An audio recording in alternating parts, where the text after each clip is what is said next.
Goa governor Ashok Gajapathiraju తీరు ఇప్పుడు ఆసక్తికరంగా మారుతోంది. గతంలో వైఎస్ జగన్మోహన్ రెడ్డి ఉండగా సింహాచలం దేవస్థానం బోర్డు ట్రస్ట్ చైర్మన్ పదవి నుంచి అశోక్ గజపతిరాజుని తొలగించారు.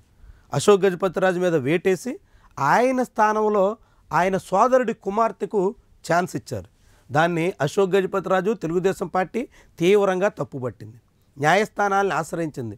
కోర్టు కేసుల్లో దేవస్థానం బోర్డు ట్రస్ట్ చైర్మన్లుగా వారసులకు అవకాశం ఉంటుంది తప్ప కుమార్తెలకు కాదు అనేటువంటి చట్టపరమైనటువంటి లాజిక్ అంశంతో అశోక్ గజపతిరాజు జగన్మోహన్ రెడ్డి చేసినటువంటి నియామకాన్ని కొట్టివేయించారు. తిరిగి మళ్ళీ తాను చైర్మన్గా ఆ స్థానంలో కూర్చోగలిగారు. ఇప్పుడు అదే అశోక్ గజపతిరాజు నేరుగా గోవాకి గవర్నర్గా ఎన్నిక కావడంతో సింహాచలం దేవస్థానం ట్రస్ట్ బోర్డు చైర్మన్ పదవికి రాజీనామా చేస్తారా అనే చర్చ మొదలైంది. సింహాచలం దేవస్థానం విషయంలో ట్రస్ట్ బోర్డు చైర్మన్గా పూసపాటి గజపతిరాజు వంశీకులు చాలా కాలంగా పనిచేస్తున్నారు. ట్రస్ట్ బోర్డు మెంబర్లు మారుతుంటారే తప్ప చైర్మన్గా కొనసాగుతున్నటువంటి సందర్భాలు ఉన్నాయి. ఇలాంటి తరుణంలో ఇప్పుడు గోవా గవర్నర్గా ఉన్నటువంటి నేపథ్యంలో ఆంధ్రప్రదేశ్లోని సింహాచలం దేవస్థానం ట్రస్ట్ బోర్డు చైర్మన్ పదవిని వదులుకోవలసి వస్తే ఆ తర్వాత ఎవరు అన్నది కీలకమైనటువంటి అంశంగా కనిపిస్తుంది. అశోక్ గజపతిరాజు వారసురాలుగా రాజకీయ వారసత్వాన్ని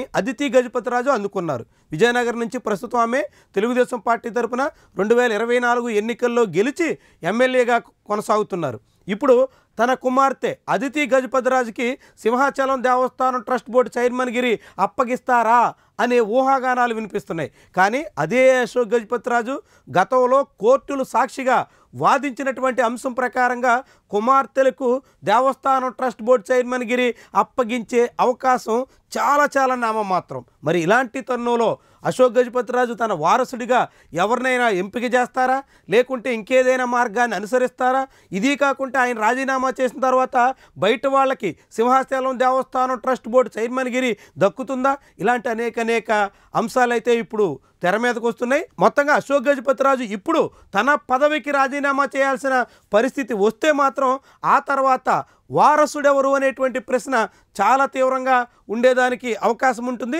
దానికి ఏం పరిష్కారం వెతుకుతారు, ఎవరిని ఆ సీట్లో తీసుకొస్తారు? మానస ట్రస్ట్కి సంబంధించి చాలా పెద్ద స్థాయిలో ఆస్తులు కలిగినటువంటి సంస్థ, అనేక జిల్లాల్లో ఆ ట్రస్ట్కి భారీగా భూములు ఉన్నాయి.